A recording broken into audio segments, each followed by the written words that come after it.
ठीक है। तो अगर हम देखें यहाँ पर तो हम इसे कैसे बनाएंगे, तो हम सबसे पहले मेरे भाई यहाँ पर ये बात बोलेंगे, सर देखो समझने की इस बात की आवश्यकता है यहाँ पर, ठीक है। जो यहाँ पर है ना, देखो मार्केट प्राइस जिस तरीके से हमने मेरे भाई लाभ और हानि पढ़ा था, ठीक, इसको नीचे वहां पर ये कहा था कि जो सीपी होता है वो अपने आप में कितना होता है, तो 100% होता है, ठीक है। और जो मेरे भाई एसपी होता है, हमारा विक्रय मूल्य होता है, वो या तो मेरे भाई 100 में प्रॉफिट जोड़ने पर होता है या 100 में लॉस घटाने पर होता है, इतने की वैल्यू होती है, ठीक है। तो क्रय मूल्य जो होता है वो कितना होता है, अपने आप में 100%, और जो विक्रय मूल्य होता है वो क्या होता है, 100 में प्रॉफिट जोड़ दीजिए या 100 में मेरे भाई यहाँ पर लॉस कम कर दीजिए, ठीक है। ये मेरे भाई यहाँ पर कहानी होती है। ऐसे ही जब आप डिस्काउंट पढ़ते हो ना, तो डिस्काउंट में जो एमपी होता है, अंकित मूल्य होता है, वो अपने आप में कितना होता है, तो मेरे भाई 100% होता है। और अगर हम बात करें एसपी को लेकर के, तो एसपी क्या होता है, तो 100 में से मेरे भाई यहाँ पर डिस्काउंट को घटा दीजिए, ये इसके बराबर में होता है। एमपी क्या होता है, तो 100 माइनस डिस्काउंट मेरे भाई यहाँ पर इसके बराबर में होता है। तो अगर हम देखें तो मार्जिन डिस्काउंट कितने का है, तो 12% का है, हम बेचेंगे कितने में। तो हम सीधी सी बात कहेंगे, जीवन में हमेशा बात कहा है मैंने, ये देखो दिया क्या और ये देखो पूछा क्या है। तो अगर हम देखें तो मेरे भाई ये जो 900 है, ये 900 अपने आप में क्या है, तो 900 अपने आप में 100% की वैल्यू है, ठीक है। इस 100% के समान में 12% का डिस्काउंट दे देंगे तो मेरे भाई 88% की वैल्यू निकल करके चली आएगी। हम इसे गुना करें 972 और मेरे भाई यहाँ पर साथ जो है 792, कौन सा ऑप्शन है, तो बी फॉर बर्ड की वो करेक्ट करेंगे। तो हम सीधा से मेरे भाई यहाँ पर एक बात कहेंगे, और यहाँ पर ये कि जितना आपको फ्री मिलेगा वो ऊपर में रख दीजिए, बट्टे में क्या कर दीजिए, तो टोटल कर दीजिए, और इंटू कितना कर देंगे, तो 100%। 3/8 मेरे भाई कितना होता है, 1/8 12.5, और 3/8 कितना हो जाएगा, 3/8 मेरे भाई 37.5 हो जाएगा। क्या हो जाएगा, 37.5 हो जाएगा।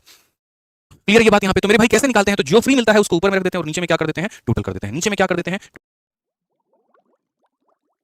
टोटल कर देते हैं। क्लियर ये बात यहाँ पे, ठीक है। चलिए अब यहाँ इस सवाल को पढ़िए, आप यहाँ पर क्या कहा गया, इस सवाल के अनुसार कहा गया कि एक स्कीम है, अगर आप उसमें मेरे भाई 5 खरीदते हो तो आपको यहाँ पर गेट 1, ठीक है, on the same kind of article with the same price offer free. मतलब वही बात है, 5 खरीदे 1 पाए जैसी योजना का समान प्रकार की वस्तु। यहाँ पर एक शब्द होना चाहिए था, गेट 1 फ्री होना चाहिए था मेरे भाई, ठीक है। बाई 5 गेट 1 फ्री होना चाहिए था, ये ज्यादा सटीक है। Get 1 free on the same kind of article with same market price offers, ठीक है। तो यहाँ पर सीधी सी बात है, 5 खरीदो 1 मुफ्त मिलेगा, तो कितने का डिस्काउंट है। तो मैं मेरे भाई हमेशा बोलता हूँ, जो फ्री मिला है वो कहाँ रखो, कितना तुमको फ्री मिला, तो बोलोगे 1 फ्री मिला, वो कहाँ रहेगा, ऊपर में। 5 जमा 1 कितना हो जाएगा, नीचे में। तो 1/6 × 100 हमारा कितना हो जाएगा, तो 1/6 × 100 मेरे भाई हो जाएगा 16 सही 2/3%। कितना हो जाएगा, 16 सही 2/3%। ऑप्शन नंबर बी जो है करेक्ट आंसर है, सामने सक्सेसिव है। दूसरा मेथड मेरे भाई यहाँ पर क्या है, तो वो मेरे भाई यहाँ पर सक्सेसिव है। Son wishes to buy a watch price at कितना by paying online through credit card, how much does it need to pay. आसान भाषा में तुम्हें समझा देते हैं मेरे भाई यहाँ पर क्या कहा गया। आसान भाषा में अगर मैं तुम्हें समझाऊं तो सवाल में ये है, यदि भुगतान ऑनलाइन किया जाता है तो किसी वस्तु की कीमत पर 10% की मेरे भाई छूट दी जाती है। क्रेडिट कार्ड धारकों को 5% की अतिरिक्त छूट दी जाती है। एक व्यक्ति मेरे भाई क्रेडिट कार्ड के माध्यम से ऑनलाइन भुगतान करके इतने रुपए की मेरे भाई कीमत वाली घड़ी खरीदना चाहता है, क्या भुगतान करना होगा। मुझे पता है मेरे भाई यहाँ पर कि अगर मैं कोई आर्टिकल को ऑनलाइन लूंगा और वो भी क्रेडिट कार्ड से, तो ऑनलाइन से लेने के लिए मेरे भाई यहाँ पर जो है 10% का डिस्काउंट, और क्रेडिट कार्ड से लेने के लिए 5% का डिस्काउंट। तो अगर हम यहाँ देखें तो हम यहाँ क्या कहेंगे, तो हम यहाँ पर सबसे पहले कहेंगे, सर देखिए जो वस्तु है हमारी वो है 60,000 की, वो वस्तु हमारी कितने की है, 60,000 की। ये वस्तु अपने आप में क्या है, तो 100% की वैल्यू है। पहले तो अगर हम देखें तो इसमें हम 10% का डिस्काउंट देंगे, 100 में 10 का डिस्काउंट तो कितना हो जाएगा, 90, ठीक है। फिर उसके बाद अगर हम देखें तो फिर 5 का डिस्काउंट होगा, तो मेरे भाई 100 में 5 का डिस्काउंट हो जाएगा तो कितना हो जाएगा, 95।